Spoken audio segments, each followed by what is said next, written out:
Hey everybody, welcome into the back room. I'm Andy Ostroy. We have Frank Bruni talking with us today. We shall get to Frank in just a second, but first, thank you for tuning in. We appreciate you listening, and we'd love to hear your comments. So email us at backroomandy@gmail.com and/or post on our social media, and we'll read some feedback next time. And if you like the podcast, please follow or subscribe and rate and review, and you'll be notified every time we post a new episode. So, Frank Bruni has been a prominent journalist for more than 3 decades, including more than 25 years at the New York Times, in roles as diverse as op-ed columnist, White House correspondent, Rome bureau chief, and chief restaurant critic. He is the author of 4 New York Times bestsellers. In July 2021, he became a full professor at Duke University, teaching in the School of Public Policy. He currently writes his popular weekly newsletter for the Times, and produces additional essays as one of the newspaper's contributing opinion writers.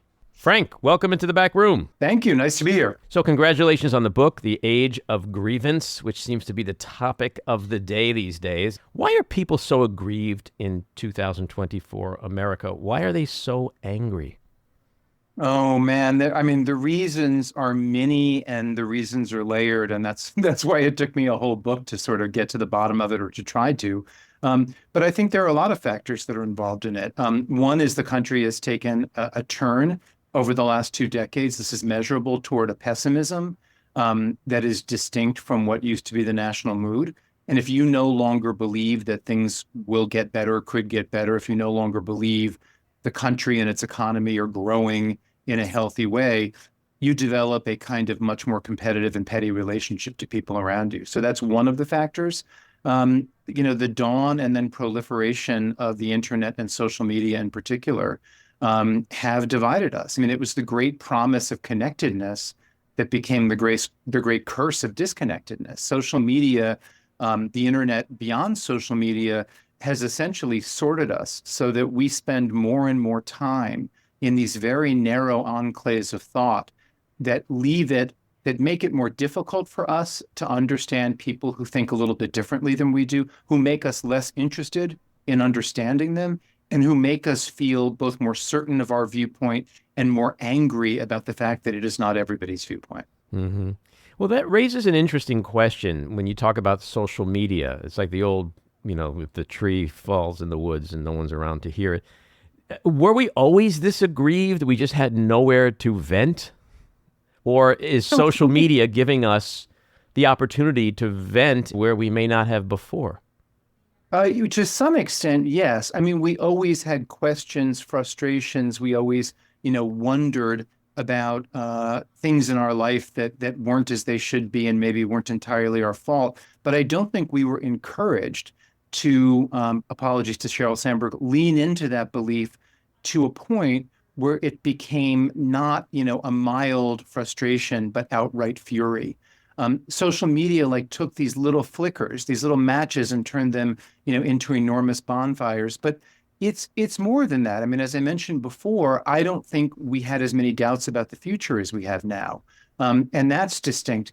There are elements, a factor of this that I think is easy to overlook. There are elements of our service economy, as it has gotten more sophisticated and matured, that tell us in clearer and more fine-grained ways than ever before exactly how many people have it better than we do, exactly how they have it better than we do. Think about what it's like to go to the airport and to board the plane today versus a quarter century ago. Right from the start, do you have TSA pre-check, or are you in the longer line? And wait a second, maybe you have TSA pre-check. Do you have clear?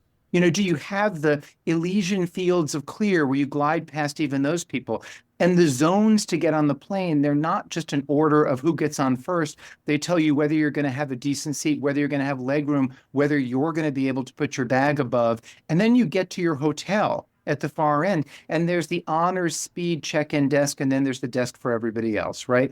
The gym, the concert hall, the ride share, the Uber, the Lyft, everything comes in all of these tiers and levels. And so while we've always had income inequality, that is both more severe, and the signals we get of where we fall and how unequal we are more conspicuous, and they're almost like taunts these days. Mm-hmm. That's another big change. Mm-hmm. And in the A plus B equals C of it all, we talk about social media and the internet But then there's also disinformation, misinformation, just outright lying. Does that A and B equal the C of heightened grievance? In other words, if social media was just putting out honesty and authenticity, Right. facts, would we be as aggrieved as we are? Or is a certain segment of our population really angry these days because they're just hopped up on bullshit? A certain segment of them are angry because they are hopped up on bullshit and conspiracy theories. And can we talk about QAnon? I mean, QAnon is sort of like the hideous flower of grievance in extremis, right? It is very tempting. This is human nature, and we've seen this for many decades, and this isn't new. It's just, again, more intense right now than before. It is human nature to want to blame somebody else for what's not going right in your life, because then you do not have to worry about mistakes made. You don't have to kind of look inside and say, is this any sort of shortfall of effort, of initiative, of character, whatever. And so it has always been a human temptation, and we have always seen examples of people wanting to place the blame for their dissatisfactions elsewhere. The whole concept of a scapegoat is tied to that, right? And we've had scapegoats, that word, and the origin of it goes back many, many centuries, if not millenniums. But when you have the internet and social media and all these information byways that allow you with greater ease to find affirmation for what you want to believe versus a correction of the myths that you're indulging, yes, it fuels your anger. It takes it to a fever pitch. Nothing's pushing back at these narratives that you are constructing to make yourself feel better. And that's a big change. When you and I were growing up, if you wanted TV news, your choices were ABC, NBC, CBS, and maybe, depending on your market, PBS. Those news shows were half an hour or an hour, and they tried to kind of compress within that time frame the basic things you needed to know, and they were kind of generalist, in their perspective. You couldn't keep the channel on or go to another channel to marinate in 4 hours of pundits of a certain stripe telling you how awful your political enemies were and how enraged you should be, right? The internet is that times 1,000. Well, you mentioned the word scapegoating, and I'm going to use that to segue into what we saw this week in Normandy, the D-Day remembrance.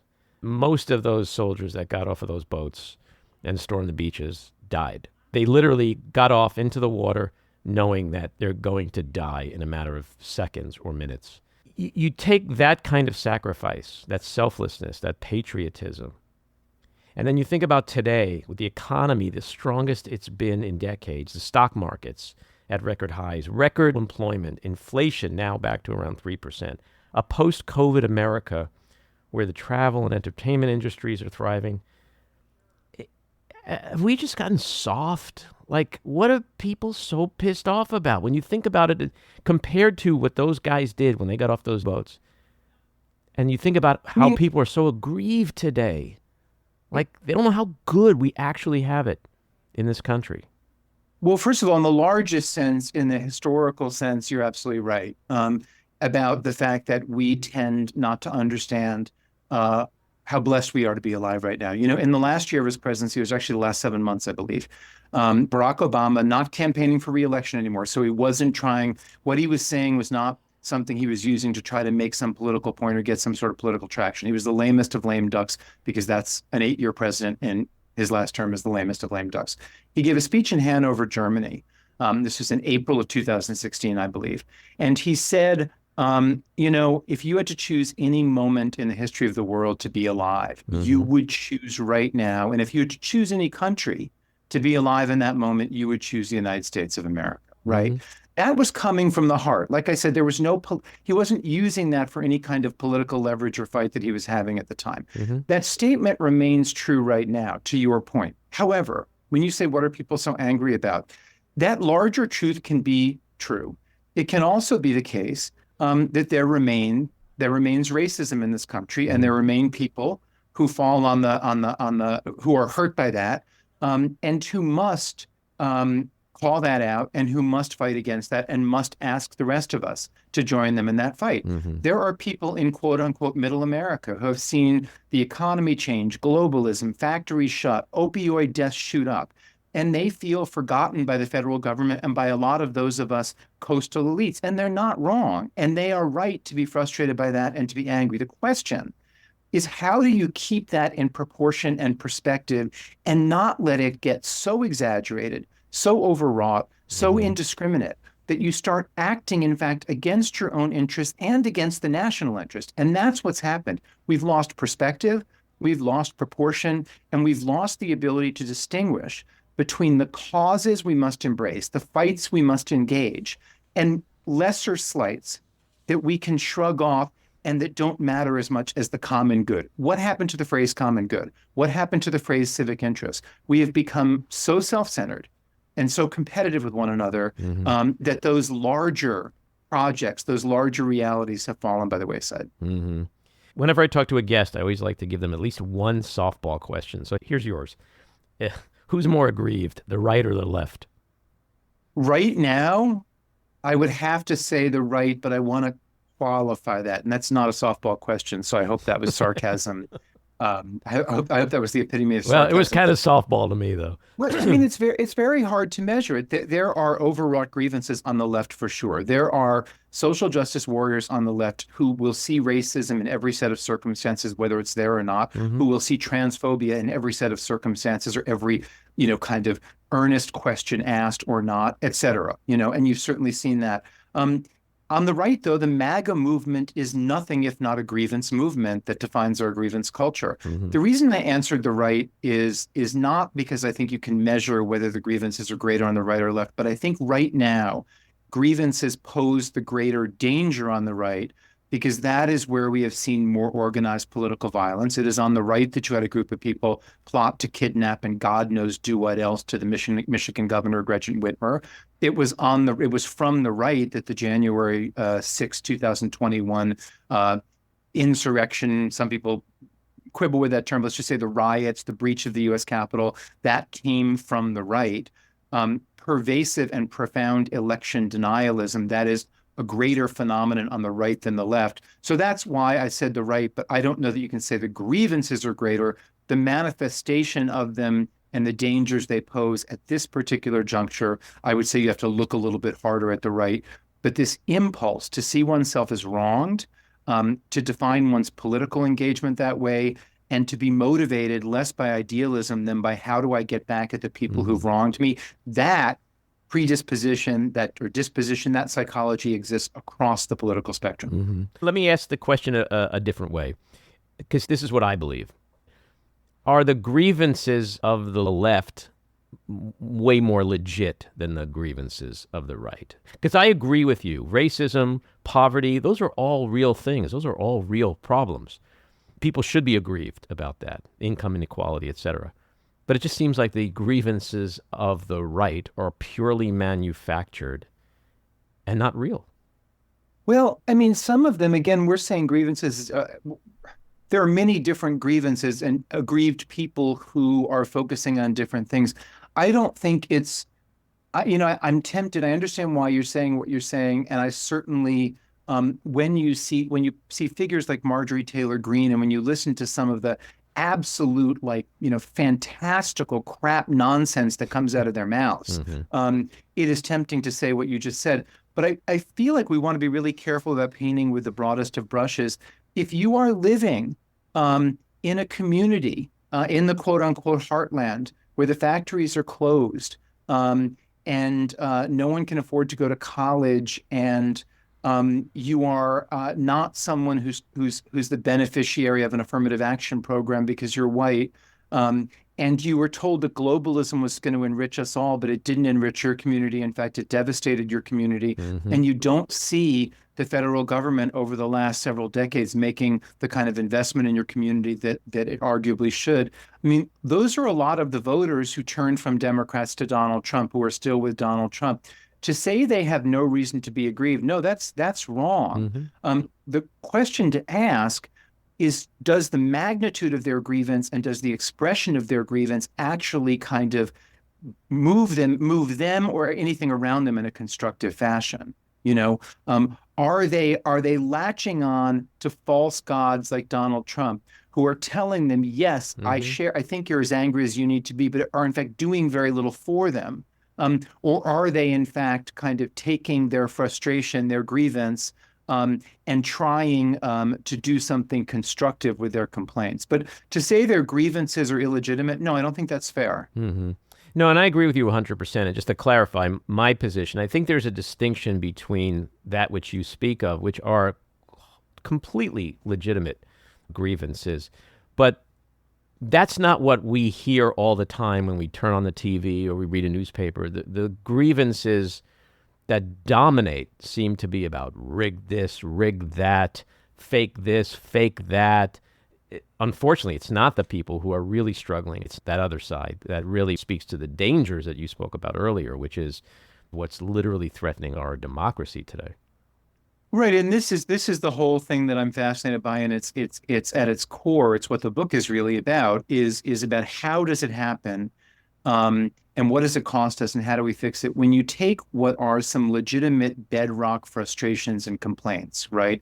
The economy in my state has gone to crap, and no one at the federal level has really addressed that. Hmm. There is pervasive racism in my life, and I feel like people aren't dealing with that. How do you take those things which must be said and must be addressed, and how do you prevent from happening what has happened, which is people have turned those frustrations into these sort of all-encompassing lenses where they imagine these forces and these slights and these insults in situations where they don't exist, um, and they kind of see and portray an exaggerated reality. I mean, so let's look at racism. We still have an unacceptable racism in this country. And we still must we must absolutely kind of figure out ways to keep moving as far beyond that as we can. Some of the definitions of white supremacy, that you hear in some of the grievance entrepreneurs on the far left are cartoonish, right? Hmm. They're cartoonish kind of in the way, I'm not making an exact equivalence, they're cartoonish in some of the ways that the things you hear on the right, the QAnon shit, that's cartoonish. Again, not equivalent, but they're both cartoon versions of something that starts in something real and important. And the question is, how have we entered an era where people have lost sight of when they're traveling down the road, when they've passed anything legitimate and necessary and gone into fantasy land? And when you embrace some cartoonish, overwrought version of your grievance, you are doing whatever the originally worthy cause was enormous damage because you're giving people a reason to tune you out. They're like, well, that's crazy. If they don't want to hear the underlying legitimate complaint, you've given them a way not to hear it. I mean, I'll give you an example from the left. It's Hmm. kind of really that's a minor one, but it kind of shows what I'm talking about. When Brittany Griner was imprisoned in Moscow, which was horrifying and unjust, and there was a lot of coverage of that. I saw commentary on the left, not just on social media, but even in the mainstream media, where people on the left were saying, she's being forgotten, she's languishing, she's not going to get out, she's getting no attention because she's black, she's female, and she's lesbian. And so this is racism, this is sexism, this is homophobia. Brittany Griner had a bigger profile as a political prisoner than any political prisoner in the last decade that I can think about, right? Hmm. We only learned about Paul Whelan, who's still a political prisoner in Russia, Hmm. because he was mentioned in the same breath as her. She was not an example of racism, sexism, and homophobia, right?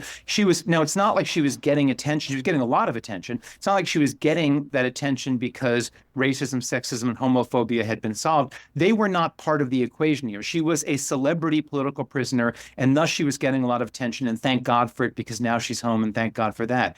But when grievance entrepreneurs go out there and they start screaming sexism, homophobia, racism in a situation like that where it's so patently not at work and it's absurd, you give the people who don't want to hear that and don't want to address those injustices, you give them a reason to tune out. You erode your credibility, you hurt your cause. We see that thing kind of happening with overwrought grievances, again, across the political spectrum. Yeah, and I do agree, and I get very frustrated with the left and progressives often. But I think the point you made earlier is really the most important one, that there's one set of grievances that is going down a very, very dangerous path, this country. The other thing that frustrates me is that because there are legitimate grievances in this country from people on the right, what frustrates me is that they have pledged this undying loyalty to a party, to a leader who really doesn't care about them, who does nothing to help their way of life. I mean, Donald Trump, when he speaks, it's all about him, always.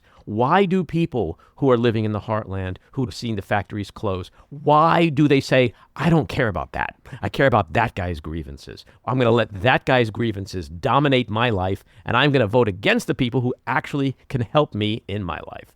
Well, the answer is in a phrase that you just used, which is vote against, right? We have taken negative partisanship as far as it can go. Those people admire Donald Trump, for lack of a better verb, and I find that as surreal as you do. I mean, every day, every week, I think everything a parent tells their child not to be, every kind of behavior a parent tells their child not to indulge in, Trump models to the nth degree every minute, every hour, every day. He torments the people they see as their political enemies. He is a thumb in their eye. He's a thorn in their side. Donald Trump explained in 4 words about a year and a half ago, I think it was, maybe a year ago, when he launched this re-election or election campaign. I'm not sure how we refer to it.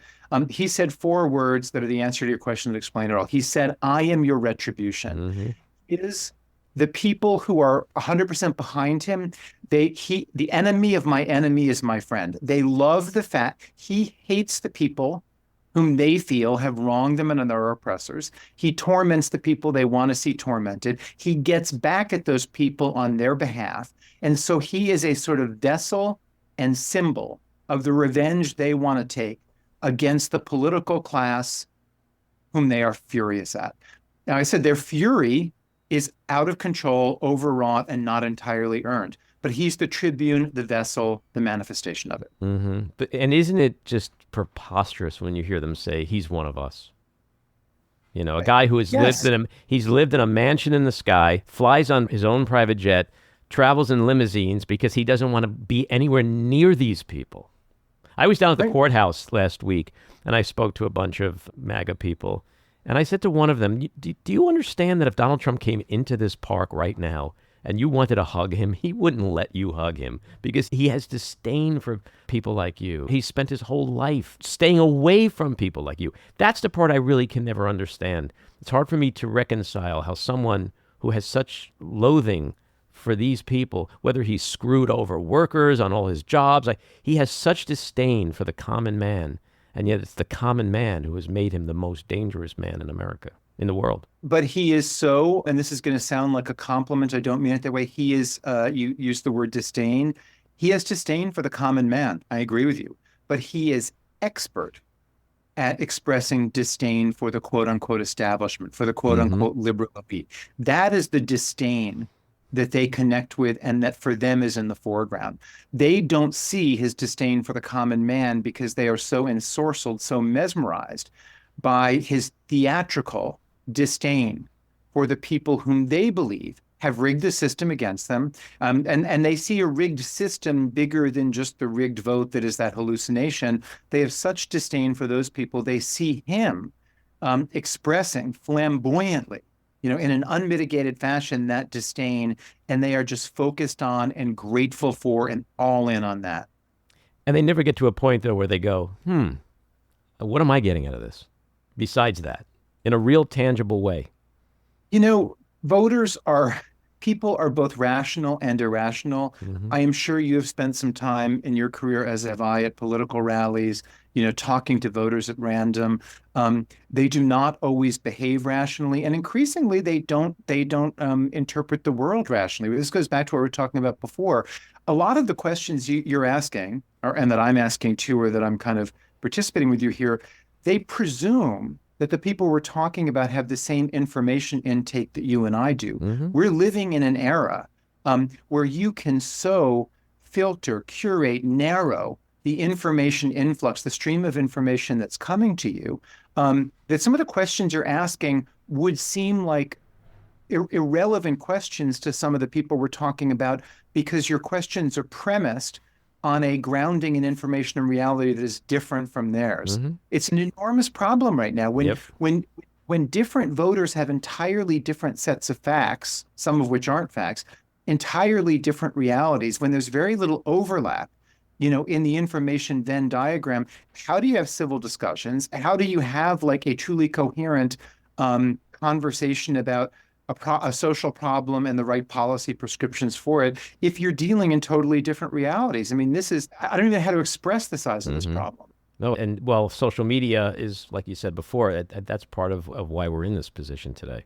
It's people get the news they want and have fed the news that is not very healthy. In our last couple of minutes, I'm going to ask you a question that you probably have not been asked before. It's a window into the soul question. What a better way to get a window into someone's soul than through music? Give me Frank Bruni's top 5 musical artists of all time. Oh, wow. That's really, oh gosh, that's really tough. Maybe David Bowie. Mm-hmm. Maybe Ricky Lee Jones. Mm-hmm. Oh, wow. That's so tough. I love this current band. It's not all time, but it's just going to be a boutique answer. Sand for Men. Mm-hmm. I don't know if you've ever heard of them. Mm-hmm. I'm not trying to be Lucinda Williams. Mm-hmm. That's 4. Mm-hmm. Boy, this is really tough. In its heyday, Fleetwood Mac. Okay, good choices. And we learned too. What are yours? What are yours? Oh, Beatles, Jimi Hendrix, Bob Dylan, Snoop Dogg. Oh God, I'm gonna say, I'll say John Lennon, separate from the Beatles. This seems like a double dip. It is. That's my middle name, Double Dip. It's gotten me out of a lot of heat. Frank, this was great. I really appreciate you coming on. Great luck with the book, and I hope we'll get a chance to do this again sometime. Thank you. I really enjoyed the conversation. All righty, take care. This episode of The Back Room was edited and produced by me, Andy Ostroy. It was co-edited and co-produced by Maddie Rosenberg, and co-produced by Jen Hammoud. Our theme song was composed by Andrew Hollander, and our logo was designed by Cricket Langell. And special thanks to Patricia Wind. Please take a moment to rate and review the podcast, and also follow or subscribe. Until next time, keep your eyes on Washington, Hollywood, and your own backyards, and have a great week.